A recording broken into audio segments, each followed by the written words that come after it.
Let's take a look at how to connect your shop to WooCommerce search. So first you'll need to sign up and create a Motive account so you can log in later. So type in your name, email address, create password. Don't forget to tick the box for the terms and conditions and then click create my account. The next step is to confirm your email address. So head over to your email and then click the button to validate your account in the email that you received. You've now created your account and just need to log in. So type in your email address and the password that you created, hit login, add a few more details about your company, the name, your business type, then click configure and you're ready to move to the next step. Next, you'll need to set up WooCommerce search in your e-commerce platform so it can be used in your shop. You just need to choose your e-commerce platform from this screen. So my shop is a prestashop, so I click here. And now you can install the plugin by yourself, or even easier, go to your prestashop back office and you just have to click modules in the menu here on the left, then module catalog.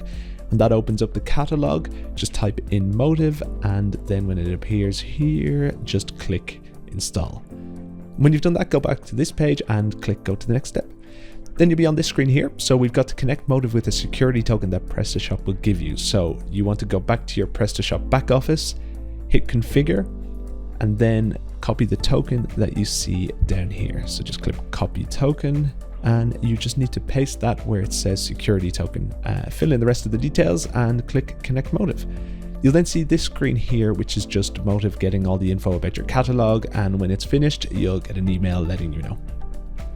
The last step is to enable WooCommerce search so that you can see it working in your shop. So head up to the top here and click enable search layer. The final thing is to connect your shop's CSS selector. It's super easy to find. Just head to your shop and put your mouse directly over your search icon, right click, and then choose inspect.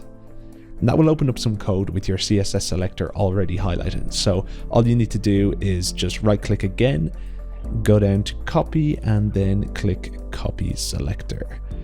And then once that's done, go back to your Motive playboard, paste it in this box here, hit save, and then enable the search layer. No, perfect. And then go to your shop and you can see Motive is working perfectly. And now this is the fun part. You can see how WooCommerce search looks in your shop. So maybe try out a couple of the filters, adjust for price, maybe click some different categories and just get that customer experience.